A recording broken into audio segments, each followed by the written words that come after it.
उसने कुछ सांस और स्वर अभ्यास किए ताकि वह आराम कर सके। फिर भी रूबी पूरी तरह नहीं छोड़ पाई। शिक्षक ने गहरी सांस ली और कक्षा में शामिल होने को कहा।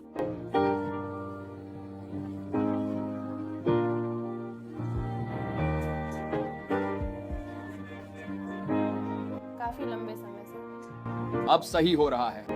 धीरे धीरे रूबी ने लय पकड़ ली। शिक्षक ने उसकी खास आवाज और कुदरती हुनर देखा। उन्होंने तय किया कि रूबी और माइल्स शरद ऋतु के संगीत कार्यक्रम में युगल गीत गाएंगे। जब उन्होंने पहली बार अभ्यास किया तो यह अजीब था। उनका समय नहीं मिल रहा था, तालमेल नहीं था। शिक्षक ने कहा कि वे कक्षा के बाद अधिक समय साथ बिताएं।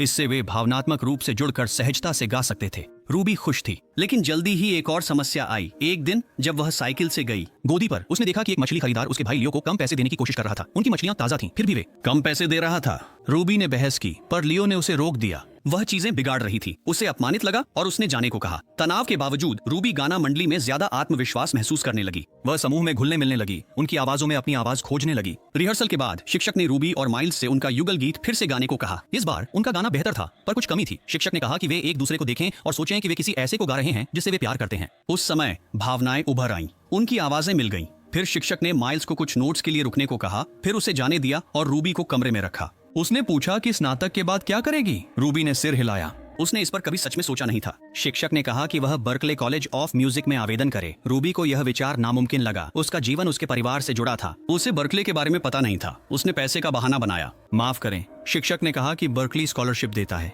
ये समस्या नहीं, उन्होंने कहा। बस एक चीज मायने रखती है, आपका संगीत से प्यार। फिर उसने पूछा, गाना गाने का अनुभव कैसा है? कैसा लगता है? रूबी ने सोचा और उत्तर देने के लिए इशारों का उपयोग किया। ऐसा लगता है जैसे मेरी सारी शर्म और डर अब बाहर आ रहा है, जैसे बंधन से आजादी। शिक्षक मुस्कुराए। उसे पता था कि उसमें कुछ खासियत है।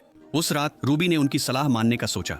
उसने माँ से कहा कि वह बर्कले के लिए ऑडिशन देना चाहती है, लेकिन खुश होने की बजाय उसकी माँ ने सिर हिलाया। फिर उसने रूबी का हाथ पकड़ा और कहा, तुम्हें संगीत पसंद है? ये ऐसा है जैसे कोई अंधा व्यक्ति चित्रकला से प्रेम करता हो। उन शब्दों ने रूबी को चोट दी। उसका भरोसा फिर टूट गया। कुछ दिन बाद रूबी माइल्स को अभ्यास के लिए घर लाई।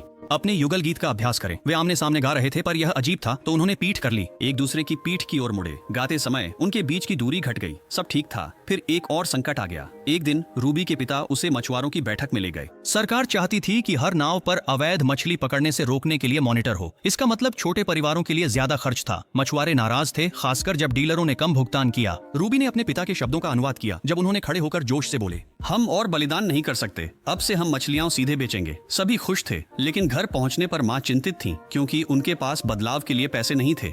सीधे बेचना मुश्किल होगा, खासकर क्योंकि कोई ग्राहकों से बात नहीं कर सकता था। फिर उसके पिता ने रूबी की तरफ देखा। फिर से उसे परिवार का भार उठाना पड़ा। मछली पकड़ने से लेकर बेचने तक रूबी को सब करना पड़ा। वह जिम्मेदारियों में डूबी थी, पर हार नहीं मानी और आगे बढ़ती रही। उसने संगीत भी नहीं छोड़ा।